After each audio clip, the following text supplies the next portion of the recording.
the best thing you can do is buy something that has product market fit, hold it and wait. Let me So give what do you give me an example of something right now that you think is a really great buy. Nothing until the Grayscale 36% discount goes away, 33% discount. Right now, so Grayscale owns 3% of all Bitcoin. It's a trust that you buy. They have a private placement round. In their private placement round, people give them money. They use that money to buy Bitcoin. They wait 6 months. Now they can sell those shares on retail on OTCQX bulletin board. It usually trades at a 20% premium, but now it's a 33% discount. Why would Wall Street, that loves to buy Grayscale Bitcoin more than real Bitcoin, it usually trades at a 20% premium historically for the 5 or 6 years it's existed. Why would we have a real bull run when you can buy that encapsulated, encumbered, no right to redeem kind of fake, but it's really there Bitcoin? So it's a theoretical EFT in some respect. Exactly. Right? They really hold it. It's really there. It's really legal as heck, but they do charge a 2.5% overhead.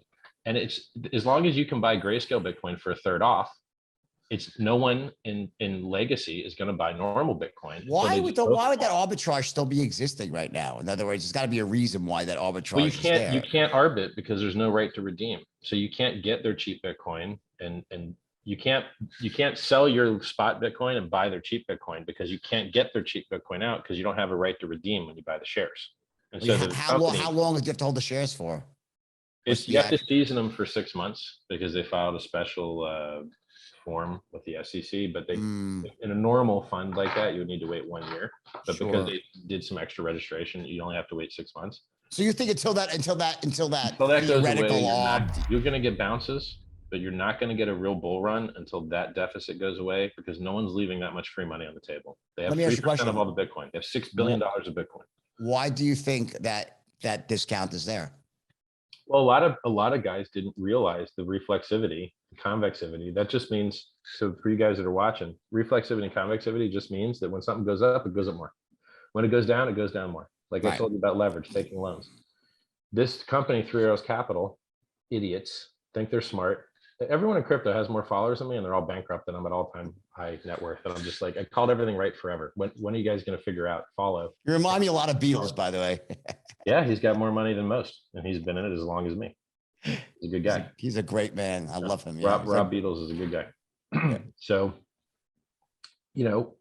when Three Arrows Capital got a bunch of retail money into their fund in Singapore and they bought at a premium Grayscale shares, and now they need money because they're bankrupt because their leverage positions went against them everywhere else. Now they have to sell regardless of the price because they're getting liquidated all of their shares. And because the crypto market went down, everyone wants to sell at the same time and it causes a cascade.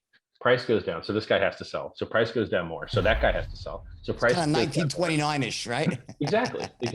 So it went up on leverage. Now it's going down on leverage. It usually doesn't blow off top, but this time they bought on leverage a double top. And now that everyone that bought that double top and made it happen unnaturally is paying the price by all of their net worth going up. And so that overcrowded trade, that overcrowded Grayscale trade now is part of the reason why it's selling in a deficit. And the thing is, you thought you'd get a good deal buying at 20% discount. Well, now it's a 30% discount and spot price is 50% lower. So did you get a good deal? No, you got it. But either way, though, you don't think that's the place to go. Bitcoin anyway. You said it's done. It's already made its big move. So that aside, what else? I think Ethereum will continue to outperform Bitcoin for sure. Now, look, I'm talking to you about products I didn't found. I like the products I founded even more, but I'm going to start with the ones I didn't. Sure. So, Bitcoin will still outperform the stock market. So Bitcoin's a risk-on asset. It is kind of like free leverage on the stock market. So when they're printing money, all stocks go up, everything goes up. You get inflation. When they rarely stop printing the money, like now, they start contracting, everything goes down. Everything goes down, except interest rates. That's what they're raising to make everything else go down. And so stocks will go down. Consumer spending goes down, especially in luxury goods. Houses went down 11% last month. Rolexes, I called the top. I've got $10 million of watches. I called the top. They're down 20%. Crypto's down. I mean, Bitcoin dipped 75, but now, it's up at 2x. So maybe it's like down 60 now, from 69K down to 24K. Ethereum dropped 85%. It had a bottom of 870 something. 150, What was it? What was 850, it? something like Yeah, that. so, yeah. 866. I was buying all the way down, right down to Nice. 900. I was still buying. Yeah. Cool. I mean, I think until the Grayscale. So we've got Mt. Gox coins coming out. There's a couple billion there. We got 70,000 Bitcoin at the Department of Justice seized from the Bitfinex hacker. We've got Ross Ulbricht Silk Road Bitcoin, which I guess they didn't sell yet, but they plan to. There's some really big multi-billion-dollar Bitcoin coming for sale, and we've got that huge Grayscale discount.